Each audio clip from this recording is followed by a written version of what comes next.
What was your scariest a second later and I would have died moment? I passed out at work and came around in the hospital. They diagnosed a bleed on the brain and eventually decided to drill a hole in my skull to drain the fluid. Just as they were about to put me under, the phone rang. It was the head of neurology. I actually had a burst aneurysm. According to my doctor, I would have probably been dead seconds after they started the surgery.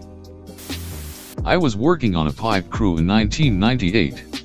We were installing a large concrete vault in a pretty big hole. I'm standing in a ditch about 6 feet deep marking grade while the excavator operator is digging. So to the front of me is a large excavator bucket, itself weighing hundreds of pounds and backed by powerful hydraulics and thousands of pounds of steel armature. And behind me is a solid concrete wall about a foot thick. And the ditch is only a few feet wide and too tall for me to jump or climb out of with any kind of speed. Suddenly the excavator spins to one side and the arm snaps out to full extension with full force. And the operator shuts it down. The bucket missed my head by about a foot. He climbs out of the machine, visibly shaken, and tells me that something has failed on the machine and the arm wasn't supposed to have done that. So as he's been digging, he's been noticing that ever so slightly there's a bit of a delay between his inputs and the machine's actions. And in the moment before failure he just felt something wasn't right and tried to pull the bucket in, when it didn't seem to want to. He turned the excavator just in case and that's when the arm extended. Had he not, I would have been crushed to ducking death. There were 2 other excavator operators on that crew, and they were basically idiots. Had one of them been with us that day, I'm sure I'd be dead. Outside my college dorm my freshman year there was this stoop that was half under the building, half out from under it. The building was 18 stories tall. So I'm sitting out there sitting on the steps, not under the building, and I get up for no real reason and walk under the building.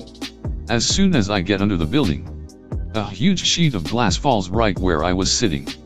Some idiots were messing around on the 11th floor and knocked a 10x9 window pane out of its mooring. When I was in middle school I called my mom on my cell during lunch because my head hurt so badly I couldn't move. She was one on speed dial. Well, the nurse came and brought me to the office for a checkup and some pain pills while I waited for my mom. We didn't live close. Nurse said no fever, and to take me home and put me to bed. My mom watched me get into the truck and decided that maybe we should go to the hospital to be safe. By the time we reached the hospital, it was further than our home. My temp was at 104 and I was incapacitated. I had meningitis. If we went home and she put me to bed like the nurse suggested, I never would have woken up. I was walking into a Miller's Outpost, tells you the time period, and the M from the sign above the store fell down and hit me on the shoulder. It was a big glass sign. One moment sooner and it hits my head, because it drew blood. The store offered to give me any item I wanted so I wouldn't sue. I chose an awful red cardigan. I was 16 and dumb. When I was about 9 or 10, I was in the basement helping my grandma do laundry. She had a big braided rug on the floor and I was bouncing all over the place. I was wearing socks and jumping on and off the rug. She bends over to get something out of the dryer and reaches across the rug to grab something. I realize what she's reaching for is a snake, just inches between the 2 of us. I yell at her to stop. We both scream and the snake quickly takes on an aggressive posture.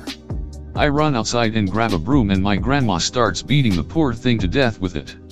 Grandpa hears the commotion and rushes downstairs and delivers the fatal blow. Turns out that little nope noodle that snuck into the house was a venomous copperhead. A couple months ago I was in a head-on collision with some dude on crack driving down the wrong side of the road with his headlights out. I was going probably around 50 before I saw him. Speed limit was 55, so that's my best guess. Saw him with a second or 2 of reaction time. Managed to brake hard and swerved over only bad enough to total my car.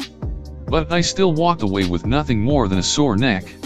If I hadn't seen the dude I don't doubt that I could have died or been seriously injured.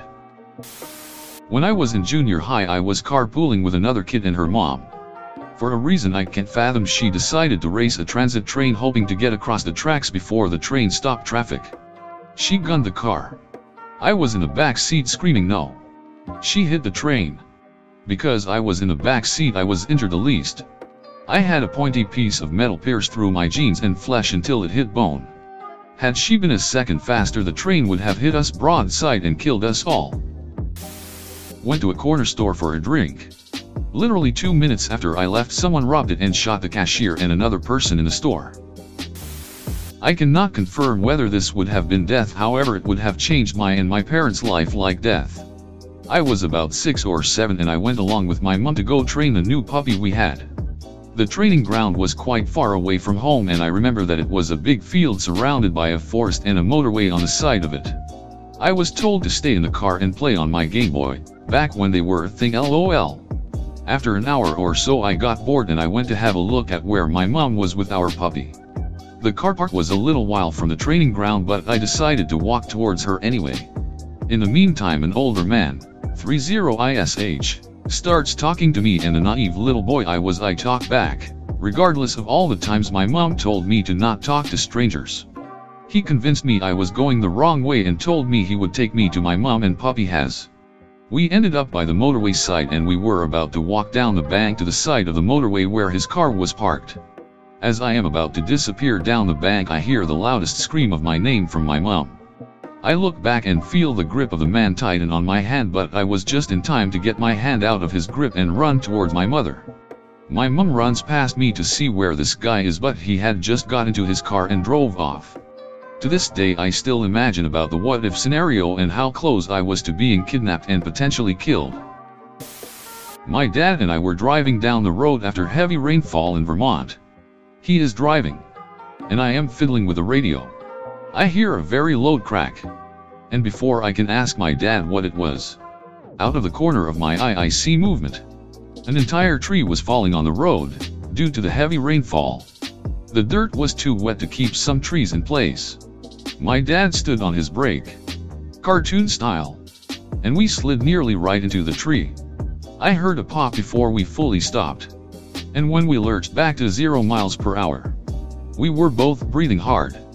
My dad got out to check the damage, and the pop I hear was a branch hitting a headlight out. First time I've ever seen my dad call 911. It was scary. Could have been the end of us if he didn't talk to chat to the waitress after we left the restaurant to go home. Earlier this week I saw a young guy almost get killed by a tram.